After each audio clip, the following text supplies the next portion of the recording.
Hello, what up guys? How you doing? It is Lasty here. Welcome today to a new episode of the FIFA 21 Ultimate Team Road to Glory, episode number 114 on this fine Monday. I hope you guys are all doing well. Today's episode is actually going to be powered by my sponsor Elgato. You guys know it by now. I love to use the Elgato products to create my videos every single day. Today we are using, well, let's have a little think, shall we? We've got the Stream Deck. We've got the key lights. The multi-mount with the flex arm kit. I've got, of course, the Wave 3 microphone, and, well, we have the green screen in the background. So if you are an aspiring content creator, this stuff really helps with the whole aspect of it. I really appreciate all of this stuff a lot. So go check down below in the description to a link to my Elgato profile page.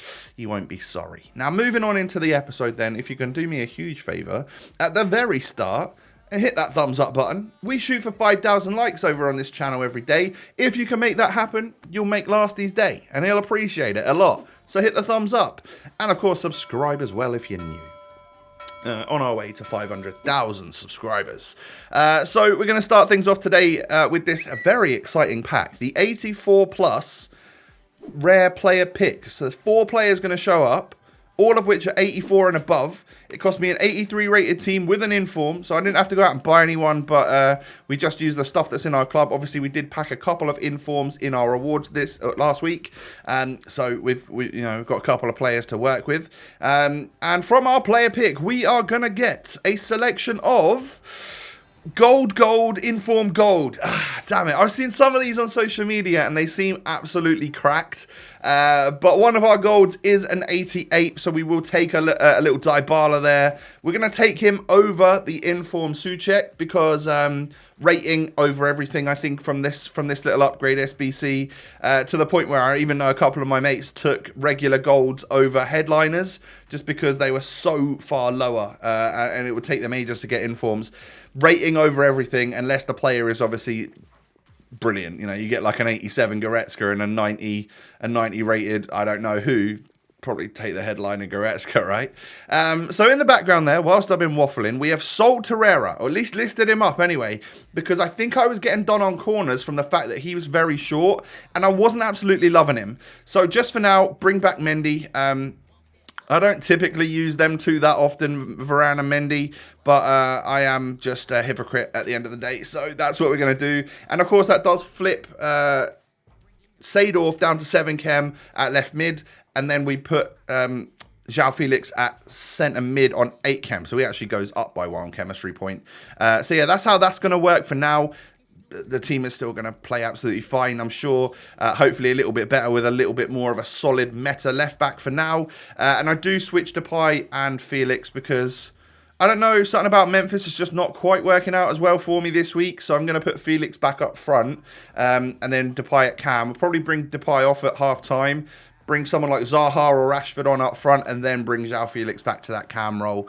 So it's sort of like best of both worlds in reality. So back on old Gen, obviously, as we struggled quite a lot yesterday. We're 4-3 right now. And of course, the very first goal of the day is going to be a classic Lasty rainbow flick volley. It was from that man that I was just moaning about, actually, Memphis Depay scoring the goal. But we knock a lovely ball through here to Robin. And Robin is... he's like pulling away from all of the other players in terms of goals scored this weekend.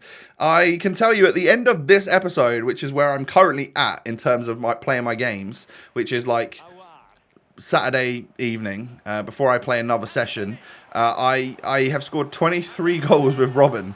So, yeah, and the next best is like 9 or something like that. So he is way far away from everybody else. And you can see why. Because like when I'm on the ball with him, I just feel like I can do stuff. I feel like I can get past players. I feel like I can score goals. And if Gravenberch scores a scorpion kick from the edge of the area, I am absolutely running down the street celebrating. But unfortunately, the goalkeeper saved it. But I absolutely love the fact that he's gone for that there. So a nice convincing first win of a session there. 4 goals to 1. Nice goal. He scored right at the end, but it is what it is. I think I went looking for the Gravenberch attempt there to see if maybe they put it in the highlights. But we annihilated in that game. That game was ours for the taking, and we made sure we took it. So that's going to be our 5th win, finally. After going 3-0, it's taken us a while to get up to 5. We then come up against this. I mean, you can just see, right? I know there's some meta squads and some meta players in these teams, but it's just not as many icons and crazy special cards and Mbappes and stuff as what you see when you're on next gen. The levels of teams just are different. They really are. And we are 2-0 down in this game. Don't get me wrong. I've been scored on by Mason Mount and regular Heung-min Son. So feeling a little bit hard done by. But again, I felt like this game we could get back into. So Robin, straight from kickoff, ends up actually just doing the whole team and then banging it near post. Because he loves to do that. He's superb. He actually is ridiculous. I love this card. He's literally going above and beyond Joao Felix in terms of my favourite SBC so far this year, which is crazy to say because Felix has been like immense. But my opponent makes it 3-1 at the start of the second half, and I end up being 2 goals down again. But Zaha is on instead of Rashford for this game. I figured I like both of them, so I'll just bring them on intermittently depending on how the game's going, who I think can maybe make more of an impact. And we end up actually bringing this one back to 3-3. 69 minutes on the clock. What a minute, what a time to get back into this game. And yeah, like literally 6 or 7 minutes after that, Felix ends up getting past the defender and then just banging it across the keeper. Lovely goal, and we have turned the game around. We were 2 goals down not so long ago, and I just felt like I could win this game. And then Ian Robin, look at this. Oh, 2-star weak foot. I don't even care. Actually, I aimed that bottom right and it went top left. No, I'm not. I'm joking. But yeah, his 2-star weak foot. People are really obsessed with that being the issue with him, but I just don't see that much of a problem, I have to say. He still scores on that weak foot all the time for me. So 6 wins, 6-3 now, making the record seem a little bit less embarrassing. Torreira sells there. We're nearly up to 400,000, boys. So despite the crazy team that we've got, we do have a lot of coins at our disposal. I'm pretty sure I don't think there's anyone else tradable in my club now, apart from Mendy and Rulli in my starting 11, if you look at that, right? Yeah, everyone else is like an SBC player or something. So there's not many more coins, probably got about 20, 30k more. Yeah, 20k more, because that is literally how much Mendy is now. He's 20k. How mad is that? But we go on into the next game. This guy's obviously done some icon packs or something. He's got himself a little mid-Gerrard, and he had a Garincha and all sorts. Yeah, nice team. But I scored a rainbow flick Robin volley after 6 minutes. And then Robin gets through again, knocks this one into Joao Felix, gets enough space to just bang that one in. He actually manages to hit it on his strong foot. I thought he was just going to take the shot on his left, but his body sort of turned and he got back onto that strong foot, which meant there was a lot more power and accuracy behind the shot. Felix then plays a beautifully weighted ball through to Robin, and he can just chip the goalkeeper there, give it a little dink, and we find ourselves 3-0 up. Going to get a little rage quit, and I mean, that's how things are going to go actually for a lot of this little session. You know, we're going to get some rage quits and some quick wins, which you could never do on next gen. It doesn't seem to be the case. So that brings us up to 7 wins, and we come up against Ronaldo, Robin, Depay, Promise even. Promise is that special card, isn't it? The live item, which I think he now can't get boosted from. I don't know. I'm not exactly sure. But we get given a penalty. A really soft one. I actually don't think it was a penalty at all. And this guy did message me afterwards saying, come on, man, that's not a pen. I'm like, well, I know, but what do you want me to do about that, really? It's the weekend league. I'm not just going to go ahead and give you a free goal. He does actually end up pushing through and scoring the equaliser with that Promise, though. And then we end up just sort of like getting so many attempts on goal. The ball keeps falling back to us. I think I end up knocking it in from Alwar into Depay, turning one way back onto that strong foot and knocking it near post. Puts me 2-1 up. I'm back in the lead again. And I don't know, there was something about the way that this guy was playing that I could tell that he was stressed out or something. And he kept pausing it, and I felt like he was going to rage quit. And he actually does here at 3-1. Messaged me, I messaged him back saying, yeah, I know it wasn't really a penalty. GG's, though, bro. And he came back saying, yeah, GG's, good luck for the rest of your games.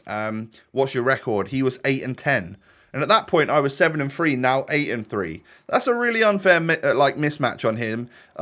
Yeah, I guess that we were both at a similar level in terms of wins, but he's got far more losses, and really his form is a lot less. So that made me feel a little bit bad that we come up against someone that has a much worse form than us. But GG's, you know, it was nice about it and everything. So it's just nice to have a decent exchange between each other in the messages rather than just salt and sweat and stuff afterwards like it normally is, the toxicity. But I was worried about this game because I saw all sorts of craziness, including Mbappe. But I went 1-0 up really quick. And then look at that from Memphis. Good pace. Just going to cut that inside, knock it to Felix, turn him inside and out. Literally sent him for a hot dog. And we end up going 2-0 up, 11 minutes. What's that? Another quit. That's 3 in a row, boys. 3 rage quits in a row. Next gen could never. It just doesn't happen. Yeah, that game was super easy. I don't know what it was, but I mean, it was only 2-0. I don't often see quits at 2-0, really, do you? So that brings us up to 9-3. Dizzy heights. And then we come up against Awar, Kappa, Dalglish. Good team. Lots of meta players in there. And Acuna ends up getting into the box. I can't work a shot with him just yet, though, because he does defend it. But I think we end up getting the ball back with him, doing some close control dribbling, and end up getting a free shot on goal, and we score with Acuna. So a goal for him. He doesn't often score, obviously, being my CDM. But I do absolutely love him. He's brilliant on this game. If you missed out on that showdown card, oh, man, you're definitely missing out. So anyway, my opponent gets a penalty and scores it because I give away a classic lasty mistake, giving a penalty away. But Robin gets into the box here, and look at that. I just decide to move into his right foot position, take a strike on the 2-star weak foot, because that left me open as opposed to him being readable and covering my left foot. And Dalglish, once again, proving that he is probably the world's strongest player, as he managed to keep the ball again. If you remember a couple of days ago, I played him in Rivals, and he just seemed like you couldn't tackle him. No matter what, he got the ball back. And this one seems to do the same thing. King Kenny. Maybe we need to try and get him back on the RTG at some point. I just don't really have the coins at the moment, though, do I? Haven't packed myself a 2 million coin Messi this year. We're doing really well, though, with our squad, considering we, like, our pack luck has been genuinely, like, average, I would say. We've got good luck in a couple of icon packs. But the rest of our stuff is pretty much just from SBCs, really, isn't it? It's like Robin and Awar, and they're just like solid players that you think will fit the meta, so you complete them. We score a nice one with that man Robin again, though, and we end up getting a 4-2 victory. Tough game, that one. Good player, really even match, and I just came away with it right at the end there. It was one that I thought I was going to end up losing because he was a solid player. And that's 10 wins. 10 win Jones, everyone. We actually unlock our first icon swap token as well, just inadvertently. I wasn't really aiming for it. I don't know what I'm doing with icon swaps. I can't really be bothered at the moment. We'll see what happens, though. Because, yeah, like, I don't know whether to just go for a couple of ultimate packs during Team of the Year or something that might be quite fun. Because I don't know what base icon really would get in the squad. I just don't feel like we're going to get lucky again and get, like, someone like crazy like Eusebio or whatnot. I just feel like we're going to end up with a little baby Nesta or a little baby Henrik Larsson and just not be that bothered about it. So I might just go for the, I may just go for the ultimate packs. But again, no promises, no, that's not me confirming anything. We'll see what happens with content over the next couple of weeks. But from my level, I think it was like level 9 pack, we end up getting a gold players pack. Nothing in it as per. We get a little Sami Khedira in there and just a whole bunch of fodder that we can start to use again as the club is fairly empty. And the only other thing to really do was this Headliners Challenge here, which was for a mega pack. So I used some of the players that I just got in that pack that we just got from objectives in this one. I basically just put like a Spanish La Liga squad together. There was another Headliners Challenge there for a rare gold pack, but it required a lot of silvers, and that is why the price of silvers is somewhat up right now. And instead of doing that and probably getting nothing from the pack and it being a waste, after I've opened this pack right here, I'm going to go sell a bunch of silvers as well and take the money for that instead of doing the SBC. So, no walkout, no board either. What is going on with my mega pack luck lately? It's not so great, but we end up getting a little daily blind. I thought, oh, well, at least we can sell him. And then it turns out the pack's untradeable. So we get Blind, Weghorst, Soyuncu, Bruno Perez. Not the greatest pack, we have to admit. But we get lime and gold net colours, so all is well. I discard both of the stadiums because I have them both duplicate untradeable. And yeah, the only thing left to do is, as you can see, I just listed some silvers from like main leagues and stuff that I had left. Some of them sold. We're up to 400,000 coins, boys. Let me know if you want me to spend that. Well, who could we buy to finish up the weekend league with? We've got 4 wins to go, 10-3. I'm probably going to take some losses along the way, though, because that's about peak form for me, +7. Yeah, we are most likely going to start taking a whole bunch of L's along the way. But this squad seems to be working out better. I'm not going to lie, having Mendy in over Torreira is better. He's like a third of the price as well. So, yeah, it just makes sense, I guess, to have him in for now. If there's a way I can change this team around, I'd quite like to bring Gravenberch in. He's doing wonders for lots of people right now, and he is a fun player to use. Not loving Aouar, Depay. Yeah, Aouar and Depay, those two at the moment, I could take or leave. So I don't know what to do. Maybe I bring them out, but then we really struggle if we don't have Marquinhos because he is my centre-back and he makes the whole position change, swap stuff work. So I can't really be not having him in there. But I don't know what to do. I'll think about it. Maybe you'll see some changes in the next episode. Maybe we'll just carry on the weekend league with this team as it is playing nice and solid right now. But something about Aouar and Depay is just not quite hitting the same as it was last week for me. So yeah, we might have to make a couple of little adjustments. I'm also curious about that Mahrez SBC. It seems quite well priced at 200k. For like, most likely he'll get a couple of special cards and that would increase him a bit more. I don't know. Seems like it could be good potential for us. But let me know what you think on that. Hit me with a thumbs up. 5,000 likes is your target on this fine Monday. That would be greatly appreciated. And of course, subscribe to the channel as well if you're new around here. I thank you for that. Have a great day, everyone. Oh, come and follow me on Twitter and Instagram. That would be awesome of you. See what I'm getting up to on social media. Yeah, have a great day, everyone. Take it easy. Stay safe and healthy. And I will catch you tomorrow for another episode. Peace.